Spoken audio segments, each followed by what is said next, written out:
Hey, welcome back to the Dave Kittle Show. Today's episode is titled, What is My Practice Worth and How to Measure It? This is the EBITDA version. This is Dave Kittle, physical therapist. I'm the owner of Concierge Pain Relief Home Physical Therapy in New York City and the CEO of the Fieldmaker Group. We are currently speaking with practice owners, looking to partner with them and acquire some or all of their practice in the New York and New Jersey area. Let's get into today's training. Totally free, no pitch. I have nothing to sell you other than we're acquiring practices. So that's that. Let's get into it. By the way, like I just said, we're acquiring practices and we're looking at outpatient physical therapy practices as well as home physical therapy or home therapy companies in the New York and New Jersey area, tri-state area, basically. So quick little question. Have you thought about taking some chips off the table? So you don't have to necessarily sell all your practice, but anyway, you can reach out and we can talk more and go from there. So like I said, today's slide presentation is titled, What is My Practice Worth and How to Measure It? And I am showing slides. There is a slide presentation with charts and graphs and things like that. So it would be best for you to jump over to the YouTube and watch it and focus on it rather than just listen to this episode on Apple iTunes or Spotify. But either way, if you're working out or driving, keep listening, no problem. But for the best approach in this training and this topic, if you're serious about it, then I suggest you allocate some time to jump in front of the YouTube, put some headphones in and take a listen, because I think it'll be a little bit more advantageous for you to kind of see the graphics and the charts and things like that to kind of tie everything together rather than just listening to it. So like I said, I'm going to go over and show you exactly how to measure the worth of your private practice. And this is regardless of size, regardless of the scale or size of your practice, regardless if you have one location or multiple locations, regardless if you offer some in-home therapy in addition to having a brick and mortar outpatient physical therapy clinic, regardless, very, very straightforward. So it's going to be similar to, it's going to be the approach to measure the worth of your practice, regardless of some of those tangibles or intangibles. So what is EBITDA? Here's everything you need to know about this confusing accounting word. So all of these data points and all these numbers can be found on your financial statements, can be found on your income statement. And we're going to be looking at the first line here, if you're watching on YouTube, COGS or cost of goods, which in physical therapy and the therapy world and in healthcare, there's usually not a cost of goods because we're not selling physical products or materials. So we're mostly focusing on the operating expenses, the non-operating income and expense, income tax, even though with EBITDA, not every tax component is included, but we'll get to that, as well as focusing on net income. So let's get into it. So EBITDA is an accounting term that is an alternative way to measure a company's profitability. EBITDA is a simple acronym. Earnings before interest, taxes, depreciation, and amortization. Now, some of those multi-syllable words we're going to get into, we're going to kind of demystify. Very, very straightforward. And I'm making this to kind of help more practice owners understand how they can value their practice in very simple ways. And it's not that complicated. So to calculate EBITDA, you start with net income, also known as earnings, and then you add back things like interest, taxes, depreciation, and amortization. All right, so again, on this chart, from the income statement, you could see how things like, well, again, the COGS, the cost of goods sold, usually not in the therapy world, but anyway, those are the things that would be going towards depreciation or amortization. You have your operating expenses, which kind of also feed into depreciation and amortization. You have your non-operating income and expenses, which are feeding into interest, and that's where that bucket goes into. Your income tax, which is obviously the taxes, the T of EBITDA, the tax component. And then your net income, which is going towards the earnings, the E of EBITDA from net income. All right. Again, if you're listening, you're going to kind of get half the story. If you're on YouTube, you'll be able to kind of see a lot more of this. All right. So EBITDA is a non-GAAP number, meaning it does not comply with GAAP, meaning generally accepted accounting principles. For that reason, you won't see it on many companies or practices' financial statements. So it's kind of like a simple formula, but you have to kind of derive that number. You have to find that number out on a separate piece of paper. It's not on your traditional financial statements via your bookkeeper, your accountant, et cetera. However, some management teams do provide it and they focus on it heavily. So Earnings, interest, and taxes are easy terms to understand, but what about depreciation and amortization? Those need a little bit more explanation. So, depreciation, the accounting method used to allocate the cost of a tangible asset over its useful life, something you can physically touch, a house, a car, an office, real estate, physical items. Depreciation represents how much of a tangible asset's value has been, quote unquote, used up, how much it's been used. Accounting method that spreads out the cost of a tangible asset over its useful life. Depreciation happens to tangible assets, again, that you can touch. So car, equipment, again, with physical therapy in general, there's not a lot of capital expenditure. I mean, there is, but there's a couple $1,000s in tables and equipment, but it's not tens of thousands of dollars typically, unless you own the real estate, unless you own the outpatient physical therapy brick and mortar office, then you would have that as a tangible asset. So here's an example. You buy a new car for $33,000, and 10 years later, you sell that $33,000 car, you sell it for $3,000. So depreciation tracks the car's value, decreasing over time as you drive it, with wear and tear and using it and things like that. So in this case, the car's depreciation expense is $3,000 per year. All right, so here's a graph and a simple little formula. You have a $33,000 car, you minus the $3,000. This is the numerator, a simple little division here.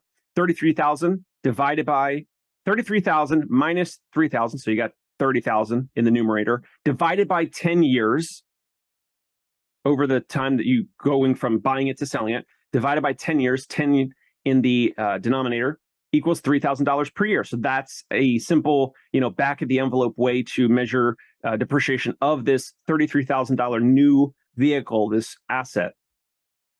Now, amortization, the accounting process of writing down the value of a loan or an intangible asset. It's very similar to depreciation, but amortization happens to intangible assets, which are assets that you cannot physically touch. So that would be things like patents, copyrights, trademarks, goodwill, things like that are intangible. So in this chart here, amortization, the process of paying off debt through regular principal and interest payments over time, spreading out capital expenses related to intangible assets over the asset's useful life. So one of the practice owners that we're speaking with, he spent, I think it was almost $200,000 on a build out of construction in the physical therapy office. So we'll obviously leaving that individual's name out, and we're not going into that, but that individual used a loan and a line of credit. And so basically that is debt where he's able to spread out that cost over time. And that is part of this bucket here of amortization.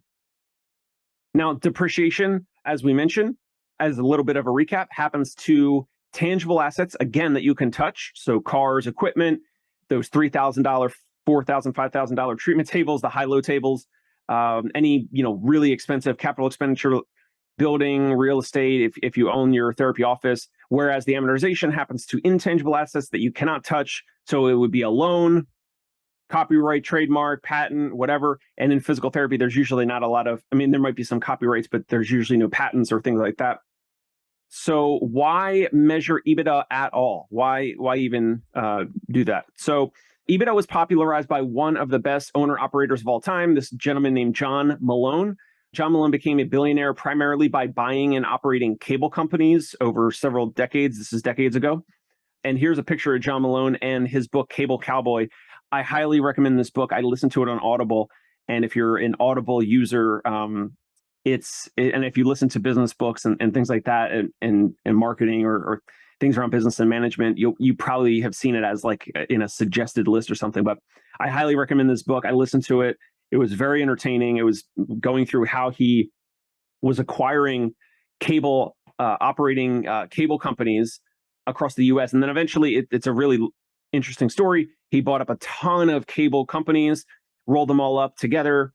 Eventually it was bought out, he sold, and then he became actually the largest landowner in the United States, more than Bill Gates, more than anyone. So by square footage, at least 5 or 10 years ago, this guy, John Malone, was the gentleman that owned the most real estate in the United States, the most probably the private, not commercial real estate, but private based on square footage. So he owned ranches and farms and a ton of real estate. And that was going back to what we're going to go into in terms of his legal financial engineering. So John Malone, he loved leverage. He loved using debt to grow, and he hated paying taxes. Now, a lot of business owners, we know we have to pay our fair share, but who likes paying taxes, right? So John Malone, he used interest and depreciation expenses to minimize his tax bill. And a side effect of that is that it lowered the company's net income.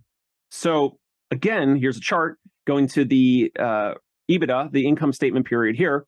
You have cost of goods sold if they're, higher depreciation, operating expenses, higher depreciation, non-operating income and expenses, higher interest expense. So higher interest expense, you're making interest payments, you're having more interest, you're making payments on either the interest or the principal because you're paying off a loan, you're using debt to grow, to probably use debt to buy acquisitions. That's what John Malone did. And therefore, you could see in this chart that therefore the income tax was lower, but then it also, as that side effect, it lowered net earnings. So if you're watching on YouTube, this will give you like a very straightforward depiction of that. So lowering net income was a problem since it's an important number for investors and lenders.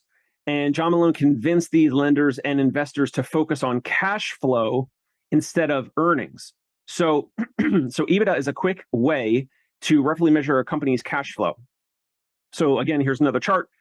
And this is basically saying like, hey, focus here on the operating income plus the depreciation and amortization, and less here in net income, or not here, but focus on the operating income and depreciation and amortization. That's basically, in a nutshell, using EBITDA.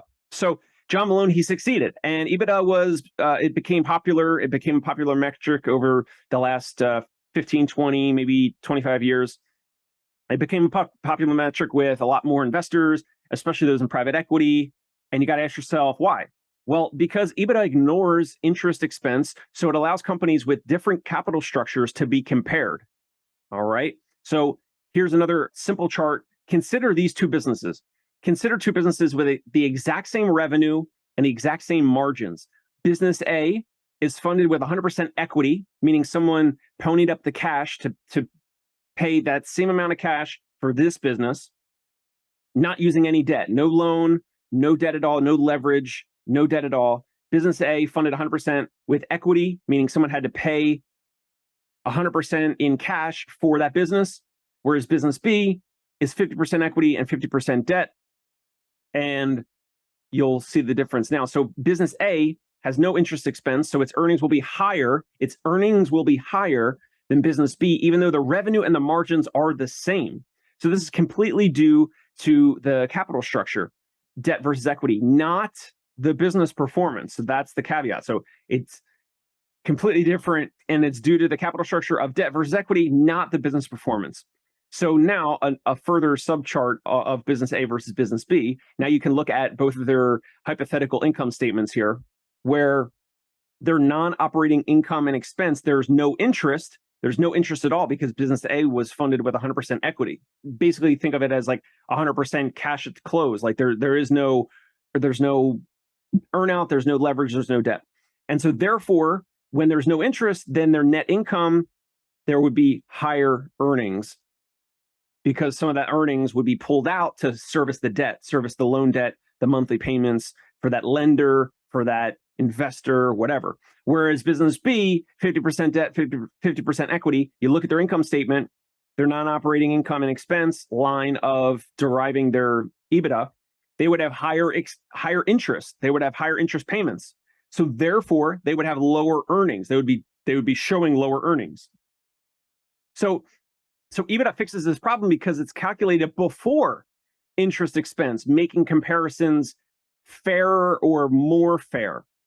It also enables comparisons between companies with different depreciation and amortization expenses. So EBITDA has become very, very popular over the past 20 years. And that's in part because it enables Wall Street to justify higher borrowing power and higher valuations. And now for you, the practice owner, the private practice owner, if you're a PT, OT, chiro, physician, et cetera, and if you're listening and watching the show, if you hire a broker or advisor, then he or she will likely tell you about EBITDA. They'll teach you about EBITDA. They'll teach you and show you about adjusted EBITDA, and the EBITDA number plus add backs. So adjusted EBITDA is the EBITDA number plus add backs. And I've done other conversations, other episodes, other interviews about EBITDA and adjusted EBITDA, where the add backs are the owner perks and the non-vital or the non-recurring or personal expenses that are on the business books. Here's a very, very simple formula to consider. You take your EBITDA, whatever that adjusted EBITDA number is that we're going to get to. We're going to give you a little case study and an example for a therapy practice.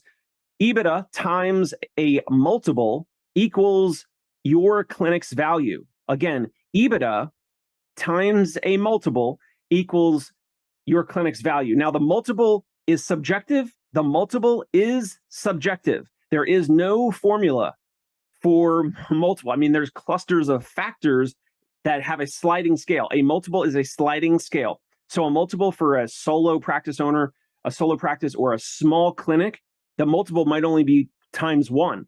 It might only be 2 times. And the larger a practice gets in healthcare, it's 3 to 6, 3 to 7, but 3 times multiple, 6, 7 times multiple. It depends on the scale of the practice. It depends on how large it is. It depends on how many full-time therapists there are, full-time FTEs, full-time clinicians, full-time staff members. It depends on how many locations. It depends on the strength of the practice. But the multiple is a sliding scale. The EBITDA is closer to being actual reality and backed by real numbers. And the multiple is kind of a sliding scale. That's how you get your clinic's value. Now, another way to look at it is EBITDA times multiple is also how a broker and advisor will typically come up with a asking price for your clinic, for your office. So if you deal with a broker, if you hire and retain a broker or an advisor, they're going to do some calculations. They're going to look at comparables. They're going to look at other exits and other acquisitions over the recent quarter or the recent year that are similar to your size practice, based on locations, based on headcount, based on financial performance and scale and growth and all that. And EBITDA times multiple is how your broker and advisor could come up with an asking price. Also, therefore, the buyers like us, prospective buyers, are going to be looking at your EBITDA and a multiple of what they believe a multiple would be sufficient enough. And that's where an offer from a buyer would come from. So basically, you have an adjusted EBITDA number times a multiple, and both sides have to kind of negotiate. Obviously, the seller, you, Mr. and Mrs. Practice Owner, you want a higher multiple. You want the highest multiple possible. And you want to disclose and you want to share sometimes bloated or inflated adjusted EBITDA, or maybe just a pure reality adjusted EBITDA that's based off of your financial numbers, which it should be.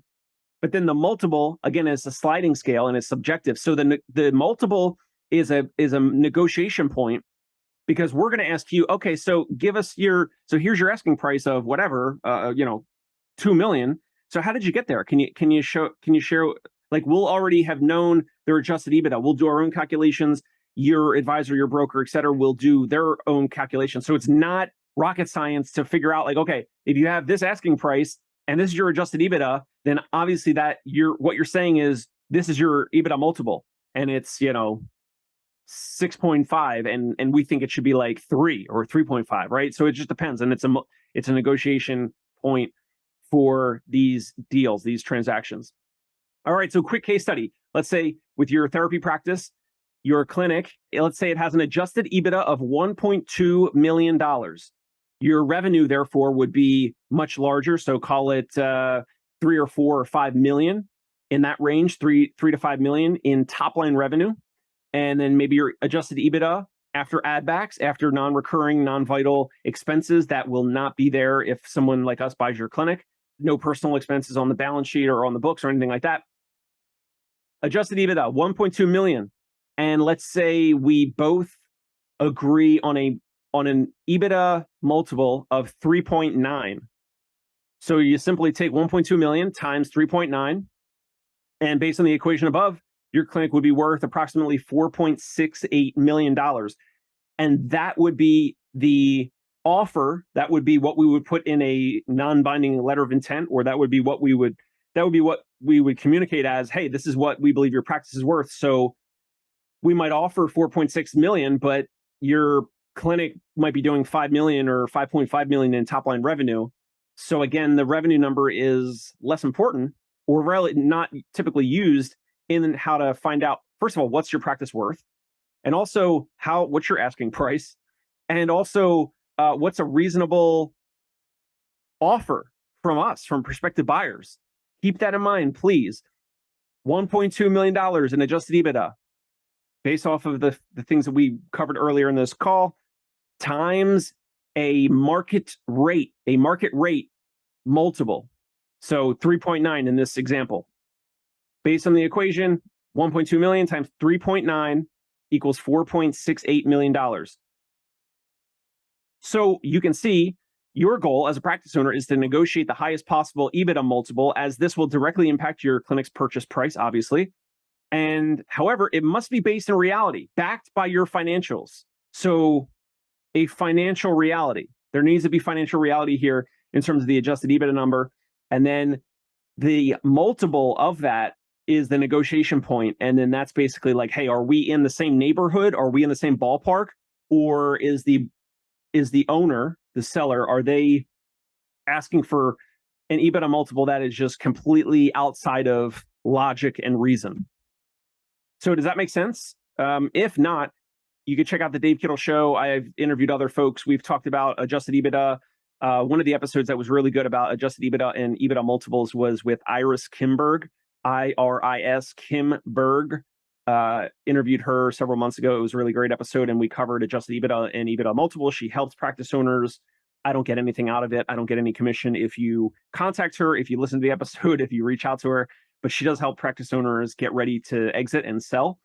I don't get any commission or affiliate, fee or anything like that. So, as mentioned before, we're currently speaking with practice owners about partnering with them and acquiring some or all of their practice.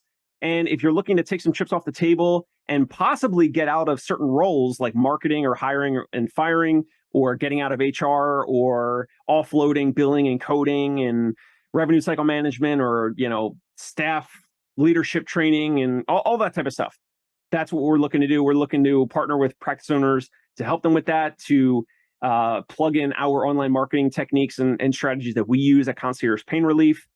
And if that sounds like you're interested and want to talk more, it's never too early to touch base or communicate. So you can email me at dave@conciergepainrelief.com. If you're listening right now, on the show notes on iTunes and Spotify, there should be my email address on there. I think maybe even my LinkedIn link. You can click on that and connect with me on LinkedIn, or you can just take my email address there and shoot me an email. I'm also all over social media, Twitter, Facebook, Instagram. If you just type my name, Dave, D-A-V-E Kittle. If you just type in Dave Kittle anywhere on the Google machine or on any social media, you'll find me somewhere. And I'm either going to be talking about business or marketing or maybe some healthcare or Phillies and Eagles. And the Phillies are in the World Series right now. Shout out Phillies. And the Eagles are still undefeated. And so that I'm from South Jersey, so big Philly sports fan. Anyway, that's what I'll be covering. That's what I'll be talking about. Business, healthcare, maybe some marketing stuff, and then Phillies and Eagles. So go Phillies, go Eagles. That's it for right now. Connect with me, reach out. It will be a confidential conversation. So if you reach out to me, I do take these connections very seriously. So if you're just kind of kicking the tires and you're just kind of like early stages, that's okay. Even you reaching out to me, it does me no good to share with others if you are reaching out to me about potentially considering to sell or exit or sell some of your practice. It does no good for me to tell others about that. So it'll stay between you and I. Just want to let you know. That's it for all right now on the Dave Kittle Show. Send this episode, if you find this valuable, send this episode to one colleague, one practice owner, someone you met at PPS, someone you met at college, grad school, undergrad, whatever. If they're a PT, OT, if they own a practice, if they manage or direct or lead a practice, if they are a partner at a practice, specifically in the New York and New Jersey area, but anywhere in the country, really. If you find this valuable, share it with a colleague, send them the link from the YouTube, the Spotify, the iTunes link, copy, paste it, send it to them right now. Send them a text, send them an email, just send it to one person. There's probably one person that thinks the way you think, that they're business-minded and focused on their practice and all that. send it to one individual. I would appreciate that. That's all for right now. Rate, review, subscribe if you find this valuable, and that way you will be notified of future episodes when they're published. That's it for right now on the Dave Kittle Show. Thank you. Bye. Hey, it's Dave Kittle. Are you a healthcare business owner or physical therapy practice owner who is looking to figure out your succession plan or exit strategy? We might be able to help. And in fact, we may be interested in acquiring your practice. If you're interested, you can reach out to me. Shoot me an email at dave@conciergepainrelief.com. That's DAVE at CONCIERGE painrelief.com. Or you can call me at any time, 646-781-8884.